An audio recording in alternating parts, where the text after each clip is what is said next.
My name is Margaret Summers, and what I experienced changed everything I thought I knew about our world and what's coming. I've been hesitant to share this, but I know in my heart that people need to hear this warning. That evening started like any other special occasion. My husband Robert and I were celebrating our 15th wedding anniversary at La Maison, our favorite French restaurant downtown. The candlelight bounced off the crystal glasses as we reminisced about our years together, completely unaware that our lives were about to change forever. It was just past 10:30 p.m. when we decided to head home. Robert had an early meeting the next morning, so I offered to pick up some dessert from the bakery across town that makes his favorite chocolate soufflé. He insisted on coming with me, but I convinced him to go home and rest. "I'll be back before you know it," I said, kissing him goodbye. Those were the last words I would speak as a normal person. The roads were quiet that night. A gentle rain had started to fall, making the streetlights shimmer on the wet pavement. I remember thinking how peaceful everything seemed. That's when it happened. As I approached the intersection of Mason and Pine Street, a truck ran the red light. I had just enough time to see the blinding headlights before everything went black. What happened next is something I can barely put into words, but I must try. The doctors later told me that my heart had stopped for 23 minutes. 23 minutes that felt like both an eternity and a single moment. 23 minutes that revealed terrifying truths about what's being prepared in secret, right under our noses. The first thing I remember after the crash was the sensation of floating. The pain was gone, and I felt lighter than air. I looked down and could see my body in the crushed car, emergency workers frantically trying to save me. But I wasn't afraid. Instead, I felt an overwhelming sense of peace and clarity I'd never experienced before. Suddenly, I was enveloped in the most brilliant light I've ever seen. It wasn't harsh or blinding, but rather filled with a love so pure and powerful that it brought tears to my eyes. In this light, I saw a figure approaching.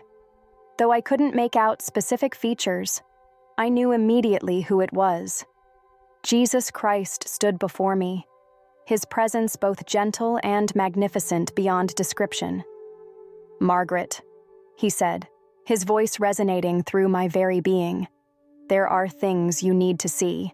The time is shorter than my children realize."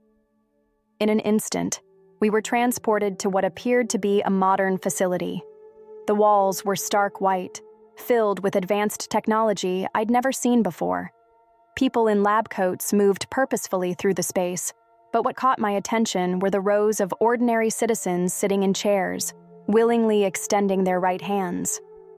"Watch carefully," Jesus said, "for this is already happening in secret locations around the world." I observed as technicians approached each person, carrying small devices that looked like a cross between a smartphone and a medical instrument. With practiced efficiency, they pressed these devices against the skin between the thumb and index finger of each person's right hand. There was a brief flash of light, and then something changed in their eyes. It was subtle at first, but unmistakable. A dimming of the spirit, a disconnection from their very souls. "What are they doing to them?"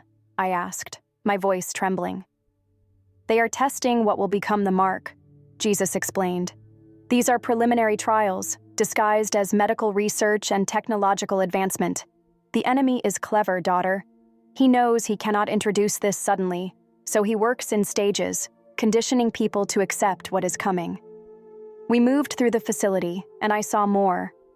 There were rooms filled with holographic displays showing global maps, with points of light indicating what I somehow knew were other testing facilities. In another area, scientists huddled around screens displaying complex biological data, the merger of technology with human flesh. "But why are people accepting this?" I asked. "They are being deceived with promises of convenience, health, and security," Jesus replied. "The true purpose remains hidden. Once fully implemented, this mark will not merely be physical, it will alter the very essence of those who receive it, severing their connection to the Father forever. We then moved to another scene. This time, I saw people lined up outside what looked like a government building. They appeared desperate, unable to buy food or access basic services. Those with the mark moved freely, while those without were turned away. "This is what is coming," Jesus said, his voice filled with sorrow. "My children must be prepared to stand firm in their faith, even when facing great hardship. The deception will be strong, and many will fall away, believing they are making a reasonable choice for survival." What I saw next shocked me to my core. The scene shifted to what appeared to be a normal church service.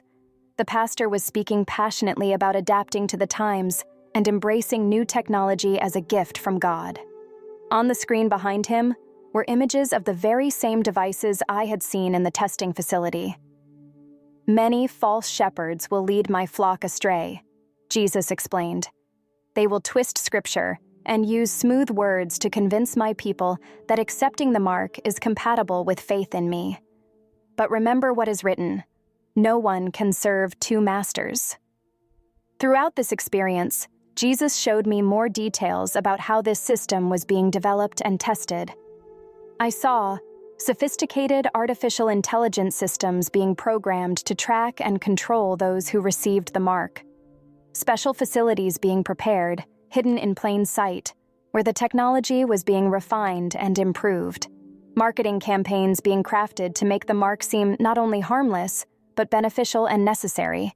Social systems being quietly altered to make life increasingly difficult for those who would refuse. But perhaps most disturbing was seeing how the testing was being conducted in phases, each one designed to seem more innocent than the last.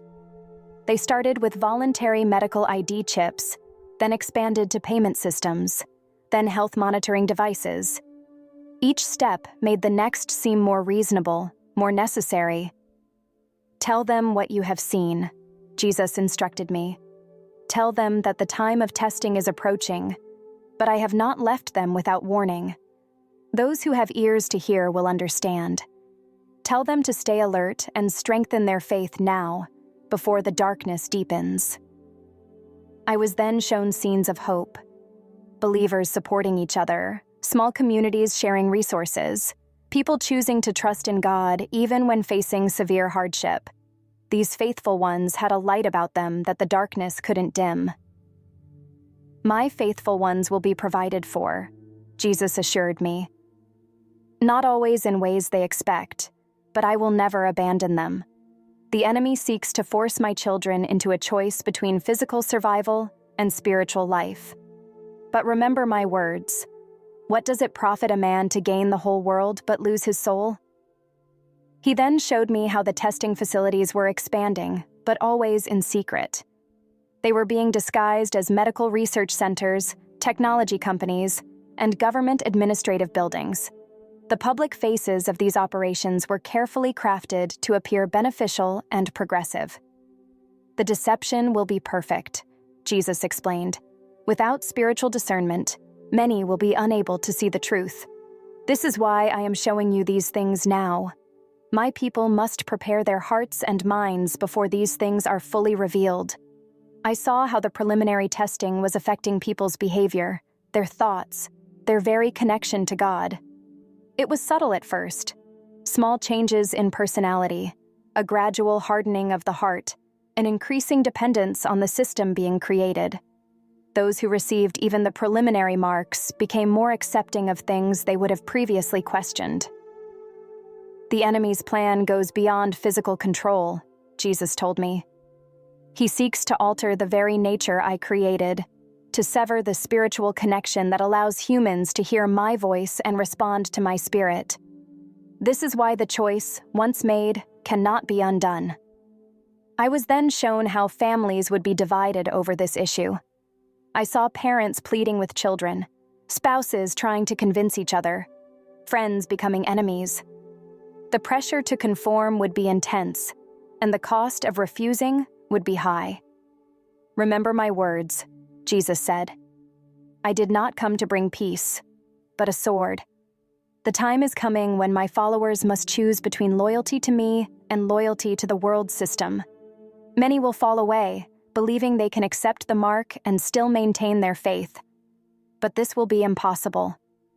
He showed me how the testing was being coordinated globally, with different regions using slightly different approaches based on local cultures and beliefs. But the end goal was the same: a single, unified system that would give unprecedented control over humanity. The enemy has waited long for this moment, Jesus explained. Technology has finally reached the point where his plans can be fully implemented. But I have not left my children without warning or hope. I was shown how those who refused the mark would face incredible pressure. Simple tasks would become difficult. Access to basic necessities would be restricted. But I also saw how God's people would be strengthened and provided for in supernatural ways. Tell them to prepare their hearts now, Jesus instructed. Tell them to strengthen their faith through my word and prayer. Tell them to build relationships with other believers and to be ready to support one another. The time of testing will reveal what is truly in each heart. The scenes continued, showing me more details about how the testing was being conducted. I saw how data was being collected and analyzed, how people's responses were being studied, how the technology was being refined based on the results. Everything was being done with meticulous attention to detail. The enemy is patient, Jesus explained. He knows that rushing would alert too many to his true intentions. So he moves slowly, carefully, building his system piece by piece. But the time of preparation is nearly over. I was shown how the preliminary testing was being done under various guises: medical research, technological advancement, security measures, economic improvement. Each aspect was designed to seem beneficial and necessary, making it harder for people to recognize the true nature of what was being developed. My people must learn to see beyond the surface, Jesus said. They must learn to discern the spiritual implications of what is being offered to them. The enemy will not present this as a choice between good and evil, but as a choice between progress and backwardness, between security and vulnerability, between prosperity and poverty. The next scenes showed me how the testing facilities were gathering data not just on physical responses, but on spiritual ones as well. They were studying how their technology affected people's ability to pray, to hear from God, to experience spiritual conviction. The mark is not merely physical, Jesus explained. It is designed to alter the very nature I created, to make it impossible for those who accept it to respond to my spirit. This is why the choice, once made, is permanent. I saw how the preliminary stages were already affecting people's spiritual sensitivity. Those who participated in the testing began to find it harder to pray, harder to understand Scripture, harder to maintain their faith. But these changes were so gradual that many didn't notice them happening. Tell my people to stay alert, Jesus instructed. Tell them to watch for the signs. The enemy will not announce his true intentions. He will come with offers of peace, security, and prosperity. But those who know my word will recognize the truth. I was shown more details about how the testing was being conducted in different settings: urban and rural, rich and poor, across different cultures and societies. The approaches varied, but the underlying technology and its effects remained the same. The enemy seeks to create a system that will encompass all of humanity, Jesus explained. But I will preserve a remnant who remain faithful to me, who refuse to bow to this new form of idolatry. The scenes continued, showing me how the testing was being integrated into existing systems: healthcare, banking, social services. Each integration made it seem more normal, more acceptable, more necessary. The pressure to conform will be immense, Jesus said. Many will rationalize their decision to accept the mark, believing they can maintain their faith while compromising with the world system. But this will be impossible. I saw how the testing was affecting different age groups differently. The young were more readily accepting of the technology, while older generations showed more resistance. This information was being used to refine their approach and messaging. The enemy knows that if he can capture the young, the future is his, Jesus explained. This is why parents must be vigilant in teaching their children the truth of my word and the importance of remaining faithful. Throughout all of this, Jesus emphasized repeatedly that this warning was being given out of love, not fear. I show you these things so my people can prepare, he said. Not with fear, but with faith and wisdom. Then, just as suddenly as this experience began, I felt myself being pulled back. The light began to fade, but Jesus' final words remained clear. Remember what you have seen. Share it with those who will listen. The time is short, but my grace is sufficient. I gasped awake in the hospital room, monitors beeping frantically as medical staff rushed around me. Robert was there, tears streaming down his face as he held my hand. The doctors called it a miracle, 23 minutes without a heartbeat. Yet here I was, not only alive but without any brain damage. But I knew it was more than a medical miracle. It was a divine appointment, a warning that I've been charged to share. What I saw that night was real, and it's happening now, in secret locations around the world. The preliminary testing is already underway, laying the groundwork for what's to come. I share this testimony not to create fear, but to warn and prepare those who have ears to hear. The time to strengthen our faith is now, before the testing becomes widespread. We must be ready to stand firm, regardless of the cost. If you're reading this, please take it seriously. Search the scriptures, strengthen your faith, build relationships with other believers.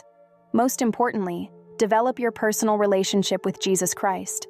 The time of testing is coming, but those who stand firm in their faith will not be forgotten. This is not just my story. It's a warning for all who will listen. The secret testing is real, and it's just the beginning. But greater is He who is in us than he who is in the world. Stand firm in your faith, for the time is shorter than we think.